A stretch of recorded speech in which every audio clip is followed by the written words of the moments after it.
PMC ప్రేక్షకులకి నమస్కారం. స్వాధ్యాయ యోగ కార్యక్రమంలోకి స్వాగతం, సుస్వాగతం. ప్రతి వారం ఎన్నెన్నో కొత్త పుస్తకాలతో, ఎంతెంతో కొత్త జ్ఞానంతో ఎన్నెన్నో పుస్తకాలను పరిచయం చేస్తున్నారు మన శ్రీనివాస్ రెడ్డి గారు.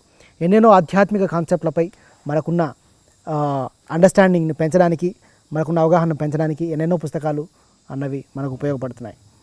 ఈరోజు మనం చర్చించుకోబోయే అంశం అసలు ధ్యానం మరియు న్యూరో సైన్స్. చాలామంది అంటున్నారు ధ్యానం అన్నది ఇంకా సైంటిఫిక్ కాదు, ఇదేదో మూఢనమ్మకం, ధ్యానం అన్నది అదేదో దేవుడికి చింతన అన్న అపోహలో ఉన్నారు. కాబట్టి ధ్యానానికి, న్యూరో సైన్స్కి సంబంధించిన ఏమైనా ప్రయోగాలు జరిగితే ఆ ప్రయోగాలు ఏంటి అన్న విషయాలు మనం ఈరోజు చర్చిద్దాం. నమస్తే అన్న. నమస్కారం నవకాంత్. చాలామందికి ఒక అపోహ ధ్యానం అంటే ఇప్పటికీ మన హేతువాదులు రకరకాల టీవీలో కూర్చొని ఇదంతా మూఢనమ్మకం, ఇదంతా ఒక మతం, ఇది దేవుని పూజ, ఇదో ఛాందస్తం అన్నట్లు అంటున్నారు. సైన్స్ ఇంతగా పెరిగింది, ఎన్నో రంగాల్లో సైన్స్ అభివృద్ధి చెందుతూ వచ్చింది, ఎన్నో రీసెర్చ్లు జరుగుతున్నాయి. ఒకప్పుడు మూఢనమ్మకాలు అన్నవి సైంటిఫిక్గా ప్రూవ్ చేసి ఇది కాదు అని చెప్పారు. అట్లా ధ్యానానికి, న్యూరో సైన్స్కి సంబంధించి ఏమైనా ప్రయోగాలు జరిగితే ఎవరు చేశారు, ఏమైనా పుస్తకాలు ఉన్నాయా చెప్పండి. చాలా వర్క్ నడుస్తుంది నవకాంత్. చాలా పుస్తకాలు, రీసెర్చ్ ఈ గత 20-25 సంవత్సరాలు చూస్తే అన్లిమిటెడ్గా పెరిగింది. చాలామందికి లైక్ కాన్షియస్ అయ్యారో లేదో తెలియదు కానీ, బట్ సైన్స్ అండ్ మెడిటేషన్ మీద there is so much things happened from past 25 years. లేటెస్ట్గా లాస్ట్ ఇయర్ ఒక పుస్తకం చదివాను. అంటే వాళ్ళ గురించి ఎప్పటి నుంచో తెలుసు, బట్ ఆ ఆథరు, ఆ పుస్తకాలు చాలా అద్భుతంగా ఉంటుంది. ఓకే. ఆయన పేరు డాసన్ చర్చ్. వాళ్ళంతా ఎనర్జీ సైకాలజీ. లేటెస్ట్గా ఆయన రాసిన పుస్తకం ఏంటి అంటే bliss brain by Dawson Church. యాక్చువల్గా is a very senior meditator. ఒక 40-45 years నుంచి మెడిటేషన్ చేస్తున్న వ్యక్తే. బట్ ఆయనకు ఈ గత 10-15 సంవత్సరాల్లో ఈ మెడిటేషన్ అనే ప్రక్రియ మీద బాగా క్లారిటీ వచ్చింది. ఓకే. ఆయనకే ఉండేది పర్సనల్గా, మెడిటేషన్ అంటే పెద్ద లాంగ్ ప్రాసెస్, దానికి అది ఇది ఉంటేనే జరుగుతుంది అన్న ఆయన పర్సనల్ అజంప్షన్సే ఆయనకు ఓవర్కమ్ అయ్యి అర్థం చేసుకోవడానికి ఈ 10-15 years ఆఫ్ రీసెర్చ్ బాగా హెల్ప్ చేసింది. Okay. And what I can tell is Dawson Church రాసిన పుస్తకాలు ఒక 4 పుస్తకాలు రాశారు. అద్భుతమైన పుస్తకాలు నవకాంత్. ఓకే. ఒకటి బ్లిస్ బ్రెయిన్ అన్నది లేటెస్ట్. అంతకుముందు Mind to Matter, Genie in the Genes అనే పుస్తకం చాలా రాశాడు అతను. సో వాళ్ళ గ్రూప్ వర్క్ అంతా the most upgraded book Bliss బ్రెయిన్లో అద్భుతమైన శాస్త్రీయ కోణము అబౌట్ మెడిటేషన్ అన్నది నాకు కూడా చాలా స్పష్టత వచ్చింది reading that book bliss brain. ఆయన రెఫరెన్సెస్ కానీ, ఆయన చేసిన మొత్తము ఆ కంపైలేషన్ అంతా పెట్టాడు ఆ రెఫరెన్స్లలో. Okay. So anybody who says మెడిటేషన్కి సైంటిఫిక్ బ్యాక్గ్రౌండ్ ఉందా అంటే please go through that book references in the book bliss brain by Dawson Church. మీకే తెలుస్తుంది వరల్డ్లో ఎంత వర్క్ నడుస్తుందా, ఎంత నడిచింది, ఎంత డాక్యుమెంటేషన్ అయింది.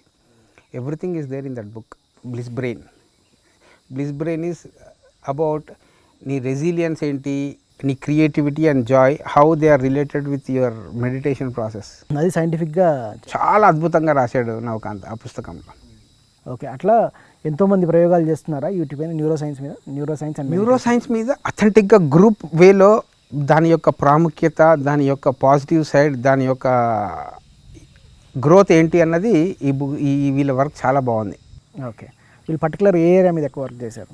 ఏరియా అంటే వాళ్ళు అంతా బుద్ధిస్టిక్ మెడిటేషన్, టిబెట్ మెడిటేషన్, అన్ని మెడిటేషన్స్ ఒక రీసెర్చ్ చేశారు. బట్ వాళ్ళు చెప్పేది మన బ్రెయిన్లో ఒక 4 ఇష్యూస్ చాలా మంచిగా డిస్కస్ చేశారనమాట. ఓకే. జనరల్గా దీనిలో fundamentals of brain or mind అనొచ్చు అనమాట. ఏం జరుగుతుంది అంటే మనిషి ఎప్పుడైతే శ్వాసను గమనిస్తాడో, మెడిటేషన్ చేయాలనుకుంటాడో, సహజంగా మనుషులకు అయ్యే ఆ ప్రాసెస్లు అన్నీ ఇవే ఉంటాయి. ఓకే. సో ఆ ఫండమెంటల్ థింగ్స్ అర్థం చేసుకోవాలి, అవగాహన చేసుకొని కూర్చొని మనం ఎక్స్పీరియన్స్ చేస్తే కనుక మనకు దాన్ని లోపలికి వెళ్ళడానికి ప్రాక్టీస్ చేయడానికి ఈజీ అవుతుంది. ఓకే. మొట్టమొదటిగా ఏంటి వాళ్ళు చేసేది అంటే ఫోకస్. జనరల్గా కొందరు మనము చెప్పేటట్టు బ్రెత్ మీద ఫోకస్ చేయమంటాం. ఓకే, ఒక ఇన్హలేషన్, ఒక ఎగ్జలేషన్. ఒక ఫస్ట్ ఏంటంటే ఆ ఫోకస్కి కొందరు ఏం చేస్తారంటే ఆ ఫోకస్ కూడా బెటర్. అర్థమవుతుందా? సో ఫోకస్ ఫస్ట్ ఏంటంటే ఏదైనా శ్వాస మీద ఫోకస్ పెడతావు. ఇన్హలేషన్ తీసుకుంటావు, ఎగ్జలేషన్ తీసుకుంటావు, దాని మీద దృష్టి పెడతావు. ఫోకస్, అటెన్షన్, ఫోకస్, అది ఫస్ట్ ఫేజ్. అది అందరు చేస్తారు. దాని తర్వాత ఏమవుతుందంటే కొందరికి 5 నిమిషాల్లోనో, కొందరికి 10 నిమిషాల్లోనో, ఒక డిపెండింగ్ ఆన్ ఈచ్ ఇండివిజువల్, ఆ ఫోకస్ నుంచి మనసు అనేది ఎక్కడో తిరగడం స్టార్ట్ చేస్తుంది, మైండ్ వ్యాండరింగ్ చేస్తుంటుంది. ఓకే, అర్థమవుతుందా? ఎప్పుడైతే ఆ ఫోకస్ని, ఆ శ్వాసని మీద ధ్యాస పెట్టి ఆ మైండ్ వ్యాండరింగ్ చేస్తుంటుందో, ఆ మైండ్ వ్యాండరింగ్తో వెళ్ళిపోయి నాకు ధ్యానం కుదరట్లేదని ఆపేస్తారు. ఓకే. సో మొట్టమొదటి స్టెప్ ఏంటంటే focus, attention on the breath. Okay. సెకండ్ది ఏంటంటే మైండ్ వ్యాండర్ ఎక్కడో పోతుంది, తిరుగుతుంది అని అనుకుంటారు. కానీ ఆ మైండ్ ఎక్కడో వ్యాండర్ చేస్తున్నది అన్నది మీరు గ్రహించినప్పుడు మీకు వచ్చేది వదిలేయటం కాదు ధ్యానాన్ని. ఆ వ్యాండర్, ఓహో నా మనసు ఎక్కడికో పోతుంది అని ఎరుకలో ఉన్నారు మీరు. అవును, గమనిస్తున్నాం.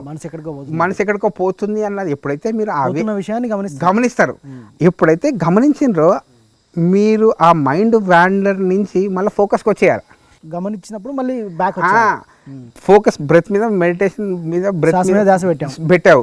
మైండ్ ఎక్కడికో వెళ్తుంది, వ్యాండర్ వెళ్తుంది అని గ్రహించారు.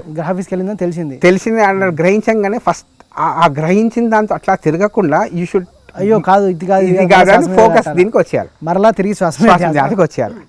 అది సెకండ్ స్టెప్. ఇప్పుడు అయితే మనము మైండ్ వ్యాండర్ అయ్యింది అన్నది వచ్చిన తర్వాత మనకు నిజంగా పెరిగేది ఎరుక పెరుగుతుంటుంది. ఏంటి, నా మైండ్ మనసు ఎక్కడో తిరుగుతుందని ఎరుక పెరుగుతుంది మీకు. So the third step is ఎరుక. Directly indirectly what is increasing in you is awareness. That is how you need to bridge. ఎప్పుడైతే అవేర్నెస్ పెరుగుతుంది అనగానే, మీరు ఇక్కడ మైండ్ తిరుగుతుంది అని అవేర్నెస్కి రాగానే మనం ఫోర్త్ స్టెప్ ఏం చేయాలి అంటే we need to shift from mind wandering to focus again. తిరుగుతా అంటే మళ్ళీ ఫోకస్ అవేర్ అవుతారు. అవేర్ అయ్యంగానే అవేర్ నుంచి షిఫ్ట్ టు అగైన్ బ్రెత్. ఈ 4 ప్రక్రియలను వస్తుంటుంది అన్న ఈ 4 ఏరియాస్ ఆఫ్ బ్రెయిన్ నువ్వు కోఆర్డినేట్ చేసేదాన్ని ప్రాక్టీస్ అంటారు. సాధనలో ఫోకస్ అటెన్షన్ బ్రెత్ మీద పెట్టంగానే మైండ్ వ్యాండర్ అవుతుంటుంది. పోతంగానే నువ్వు మైండ్ అటు ఇటు లాక్కొచ్చుకుంటేదాన్ని అవేర్నెస్ అంటారు. అవేర్నెస్ నుంచి మళ్ళీ నువ్వు ఎక్కడికి షిఫ్ట్ అవుతున్నావు, అగైన్ టు బ్రెత్ షిఫ్ట్ అవుతున్నావు. ఈ 4 ప్రక్రియలను నువ్వు గనక సాధనలో, ప్రతి సాధకుడికి 4 జరుగుతూ ఉంటాయి. ఆ జరుగుతున్న దానిని ప్రక్రియను మీరు బ్రిడ్జ్ చేసుకుంటా ప్రాక్టీస్ చేస్తే మీ యొక్క ధ్యాన సాధన అన్నది గట్టిపడుతుంది. ఓకే, ఇదంతా common. These things can be noted in the brain in a meditation session for every human being. ఈ 4 మిస్ కాకండి. కానీ అది అటు ఇటు ధ్యాస పోతుంది కదా, కుదరట్లేదు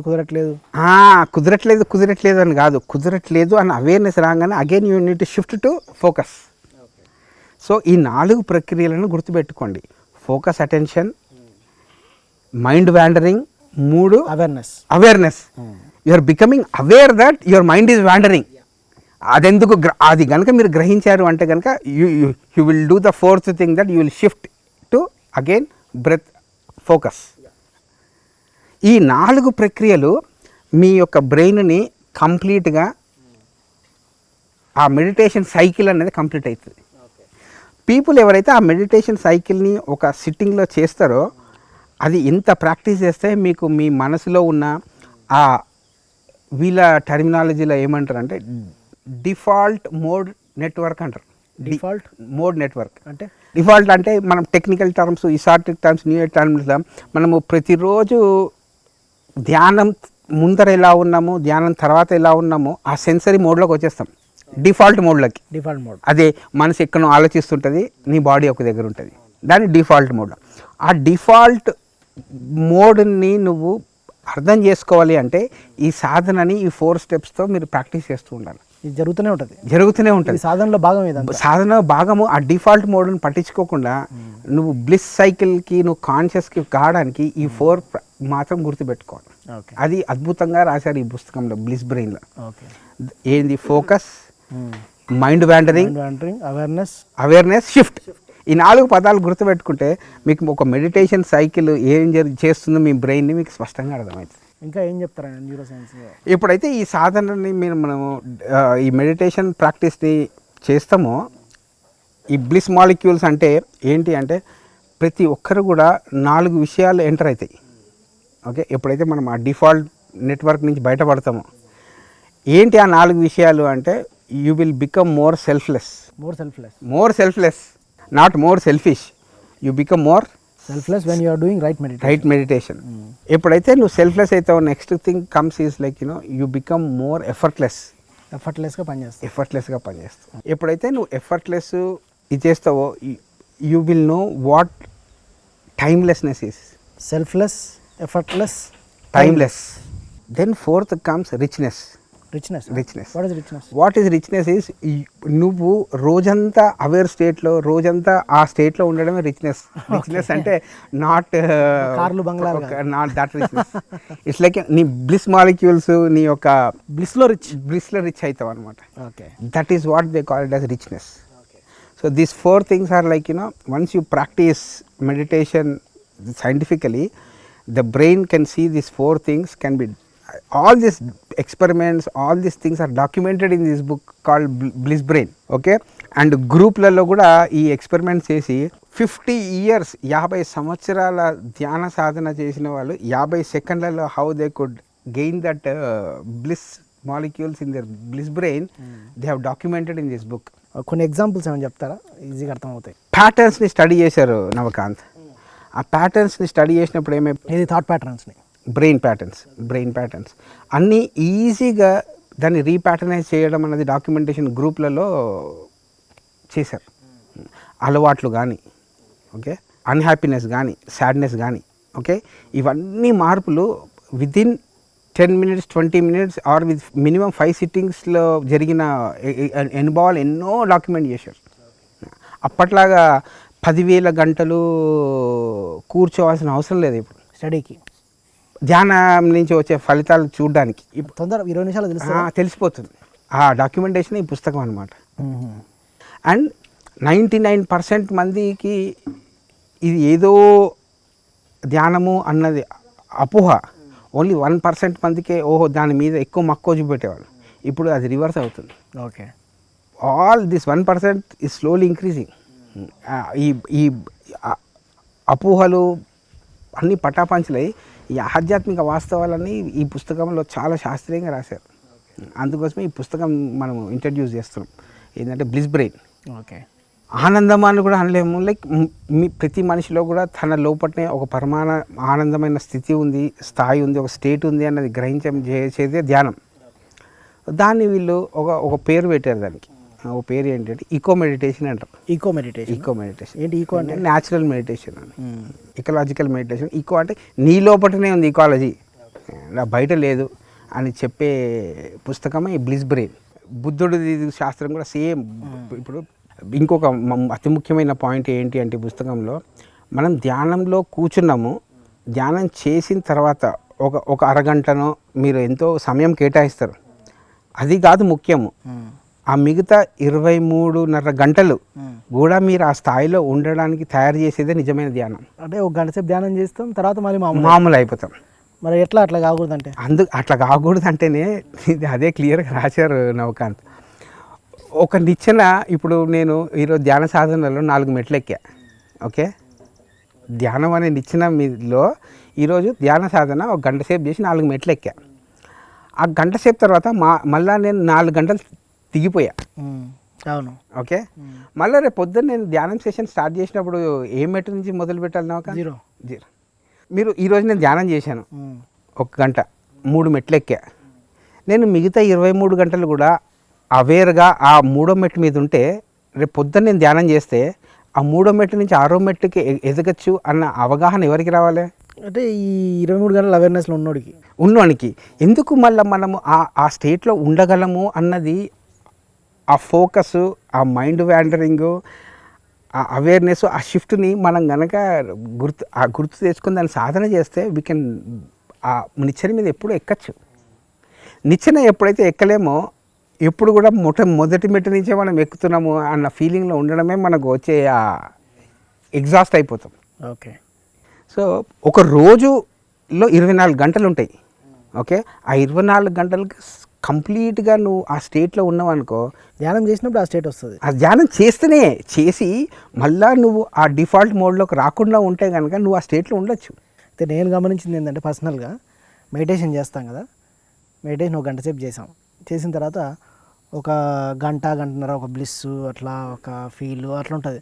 గంటన్నర తర్వాత ఎవడో ఫోన్ చేస్తాడు, ఇంకేదో ఇష్యూ అవుతుంది, మళ్ళీ పోతుంది. అదే ఆ కింద పడిపోయేది కూడా మన అలవాట్ల నుంచే, దాన్నే డిఫాల్ట్ నెట్వర్క్ అంటున్నాం కదా. ఓకే.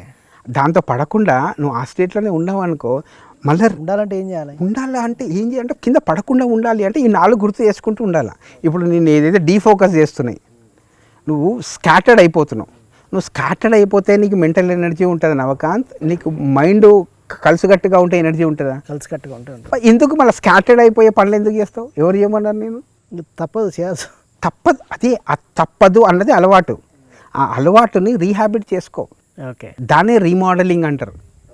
ఆ మోడల్ ఉంది, ఆ అలవాట్ల మోడల్ ఉంది నీ దగ్గర, ఆ మోడల్ రీమోడల్ చేయి. ఆ రీమోడల్ చేసేది బ్లిస్ బ్రెయిన్. రీమోడల్ ఎట్లా చేయాలి చెప్పిండా? రీమోడల్ అదే చెప్తున్నా, ఈ 4 రీమోడల్ చేయాలి అంటే నీకు ప్రాక్టీస్ ఆఫ్ మెడిటేషన్. ప్రాక్టీస్లో ఈ 4 స్టెప్పులు ఉంటాయి. ఏ అలవాటైతే నిన్ను ఆ డిఫాల్ట్ నెట్వర్క్లోకి పడేస్తుందో ఆ హ్యాబిట్ని నువ్వు రీమోడల్ చేయాలంటే ఈ 4 స్టెప్పులు ఫాలో కావాలి. ఓకే. ఏంటి? ఫోకస్. మళ్ళీ నేను ఆ పాత మోడల్లోకి పడిపోతున్నా, అట్లీస్ట్ నీకు అవేర్నెస్ ఉంది, ఓహో నేను ఇట్లాంటి అలవాట్లలో ఉన్నాను అని. Focus, wandering, awareness, shift. That is how you can recreate your habits. ఎప్పుడు కూడా నీ అలవాట్లని నువ్వు కొత్త అలవాట్లను నిర్మించుకోగలను అన్నదే జెనీ ఇన్ ద జీన్స్. అంటే ఆటోమేటిక్గా ధ్యానం చేస్తే జరుగుతుంది. అలవాట్లు నువ్వు కంట్రోల్ చేయొచ్చు, అలవాట్లు నిన్ను కంట్రోల్ చేయకూడదు. అలవాట్లు మనం చేస్తాయి. అలవాట్లు నువ్వు చేసినప్పుడు ఏమైపోతావు? మళ్ళీ నువ్వు ఫోకస్ పోతుంది. ఓకే, అలవాట్లు ఎప్పుడైతే నేను నడిపిస్తున్నాయో నువ్వు యాంత్రికంగా ఉన్నట్టు. ఓకే. నువ్వు అలవాట్లు నన్ను నడిపిస్తున్నాయి అన్నది కనుక్కున్నప్పుడే నువ్వు యూ హ్యావ్ బికమ్ అవేర్ అని. అవేర్ అయినప్పుడు ఏం చేయాలా? You need to shift from ఏ అలవాటు అయితే నిన్ను ఆ డిఫాల్ట్ నెట్వర్క్లో పడేస్తుందో అక్కడి నుంచి కొత్త అలవాటు తయారు చేసుకో. ఓకే, మనమే మార్చుకోవాలి. మార్చుకునే శక్తి ఉంటుంది అని తెలియజేసేదే నిజమైన ధ్యానము. అది శాస్త్రీయ డాక్యుమెంటేషన్. ధ్యానం చేస్తే మారాలా సైంటిఫిక్గా. అసలు ఈ ఆథర్ బ్యాక్గ్రౌండ్ ఏంటన్నట్టు? ఈ ఆథర్ బ్యాక్గ్రౌండ్ ఆయన వీళ్ళది అంత ఇమోషనల్ ఫ్రీడమ్ టెక్నిక్. ఈ ఇమోషనల్ ఫ్రీడమ్ టెక్నిక్ అంటే వీళ్ళు చేసే ఈ పుస్తకాలలో, ఈ రీసెర్చ్లో వాళ్ళకి ఎక్కువ ఆకుపంక్చరు, ఆకుప్రెషరు, ఎనర్జీ మెరిడియన్స్, అంటే ఎనర్జీ ఎలా ఫ్లో అవుతుంది బాడీలో, ఇవన్నీ పరిగణలోకి తీసుకొని ఈ మెడిటేషను, విజువలైజేషను, ఈ ఎనర్జీ సైకాలజీకి సంబంధించిన రీసెర్చ్ అంతా చేస్తారు వీళ్ళు. ఎనర్జీ సైకాలజీ అంటే ఇవన్నీ ఉంటాయి. అంటే ఫస్ట్ వాళ్ళ బాటమ్ లైన్ ఏంటంటే ఎనర్జీ అన్నది ఇన్ఫర్మేషను, ఎనర్జీ అన్నది మైండ్. మైండ్కి ఎప్పుడైతే ఒక రూపం ఇచ్చి బాగా మేనిఫెస్ట్ అవుతుందో దాన్ని మ్యాటర్ అంటారు. ఓకే. మైండ్ మ్యాటర్ నడిపిస్తుంది, బ్రెయిన్ చైతన్యంని తయారు చేయదు. చైతన్యం బ్రెయిన్ తయారు చేస్తుంది. చైతన్యంలో ఒక భాగమే బ్రెయిన్. చైతన్యంలో ఒక భాగం, చైతన్యంలో ఒకానొక థింగే బ్రెయిన్. అంతేగాని బ్రెయిన్ నుంచి కాన్షియస్నెస్ తయారు కాదు అన్న ఆ వర్క్ ఈ 20 ఇయర్స్లో బాగా అన్ఫోల్డ్ అవుతుంది. జనరల్గా ఈ సైంటిఫిక్ కమ్యూనిటీస్లో ఆర్గ్యుమెంట్ ఏంటంటే ఉన్నవి పంచేంద్రియాలు, ఉన్నది మ్యాటరు, ఇంకేం లేదు అన్నది ఒక వ్యూ. లేదు, ఇది కాదు, మనం ఒక ఎనర్జీ యూనిట్, ఒక కాన్షియస్నెస్ యూనిట్, ఒక అవేర్నెస్, ఓకే, దాంతో భాగము ఈ మ్యాటరు, దాని నుంచి మ్యాటర్ వచ్చింది కానీ మ్యాటర్ నుంచి ఇది కాదు అన్నది ఈ వ్యూ. దానికి కావాల్సినది ప్రతి మనిషికి ఎంతో కొంత ఎక్స్పెరిమెంటేషన్ విత్ మెడిటేషన్. ఎక్స్పెరిమెంటేషన్ చేస్తేనే అవగాహన వస్తుంది. ఆ ఎనర్జీ ఎక్కుదల తక్కుదల అంతా ఈ బుక్లో డాక్యుమెంట్ చేశారనమాట. జనరల్గా సైంటిఫిక్ కమ్యూనిటీస్లో ఈ alpha frequencies, alpha, gamma, beta, ఈ వేవ్స్ ఫ్రీక్వెన్సీస్ అన్ని డాక్యుమెంట్ చేశారు. ఎప్పుడైతే మనిషి ఈ ప్రాక్టీస్ సాధన చేస్తాడో ఏ బ్రెయిన్ స్టేజ్లో, రైట్ హెమిస్ఫియర్, లెఫ్ట్ హెమిస్ఫియర్లో, left hemisphere is logic, right hemisphere is artistic.